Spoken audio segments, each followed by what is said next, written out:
Okay guys, so I just started my climb and I wanted to talk a little bit about making life easier, if you will, or giving in to the temptation of choosing the path of least resistance.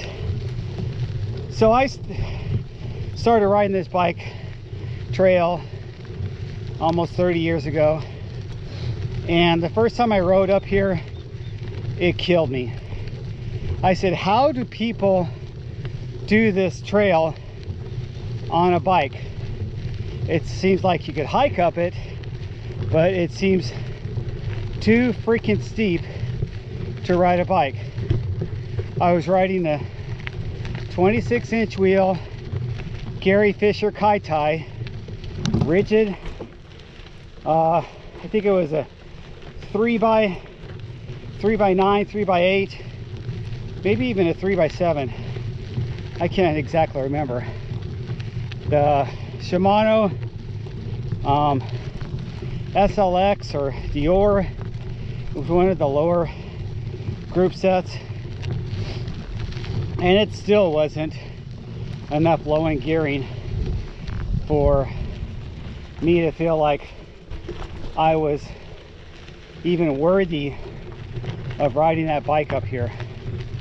So I rode about a little bit ahead of where I'm at right now.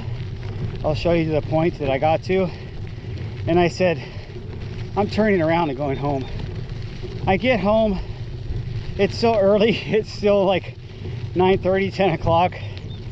My ex-wife, my wife at the time, tells me, hey, that was fast, you weren't gone that long. And I said, yeah, it's harder than I thought. And so I told myself, okay, I have to get in shape and I have to be able to do this. I'm seeing guys twice my age. At the time I was 30, I was seeing guys 60, and I think I was even younger. I was like 25, seeing guys that are 50, 60 doing fine with it. And I said, I could do that too. I just have to build up my stamina. I'd been a bodybuilder most of my adult life. In the service, all I did was go to the gym. I did run a little bit because we had to run for PT, but running wasn't my thing. My thing was just bodybuilding, getting my muscles big. Really, I had really big thighs, still have really big thighs, and I had a big chest, big arms, so on and so forth. You guys see my videos, you see the size I carry around. I'm a short, stocky guy. So I was the same build, but younger back then. And I thought, this cannot be so difficult for me to do if these other people can do it. So I made my goal to not choose the path of least resistance and just ride easier trails, or ride or not ride a mountain bike at all and ride road or something else. And I chose to keep that mountain bike going until I could conquer these hills, climb up them without getting off my bike non-stop, and get to the top.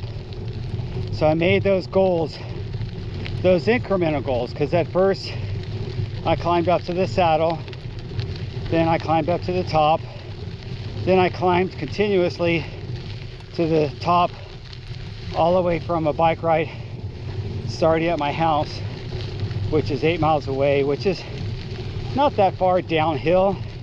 I think I gain about 700 feet before I enter these trails. So I'm not climbing that much in 8 miles, but the total altitude gain for those all the way to the top, because I've done it so many times, is a little over 3,000 feet in about 27 miles. So there's some stats. And I said, okay, I'm going to do this. And I kept on doing it for years and years, till I chose to make things even harder. I said, if I could do this on a gear bike, I could do it on a single speed. So I was riding with a group of guys. A couple of them had single speeds. There was the editor from Mountain Biking Magazine, Rodell Publications, Matt Phillips, that used to ride with us, and he said, hey, you could try this Niner single speed and see if you like single speed. So I rode that Niner a couple times and I was sold. I said, hey, I could do this. And my first single speed was actually a super high-end single speed, and it's the bike that you see in the Philippines right now, used as like a hybrid commuter bike. It's a Titus 11. So I got in touch with Titus. I had already bought one bike from Titus, and I thought, why not get their Thai hardtail and turn that into single speed. It has really unique dropouts that make that single speed conversion really cool. And not only that, I think I could put a belt drive on it the way those dropouts are if I ever decided to go that route. So I made a single speed with that bike, and that was almost my daily driver up here, to prove to myself that this trail could be done on a bicycle and even make it harder. Choose a path of most resistance instead of going with the path of least resistance. So that's my lesson for the day, and this happens to be the place where I stopped. The first time was at this little pavement area. I'm not going to stop today, but I'll show you where it's at. And this is where I stopped my very first attempt to ride up here, and this was all I could take that day. Now I can have a conversation with you guys and even ride to the top.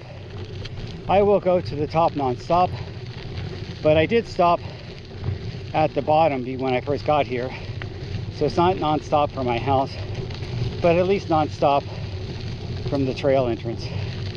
And I'll talk to you guys later.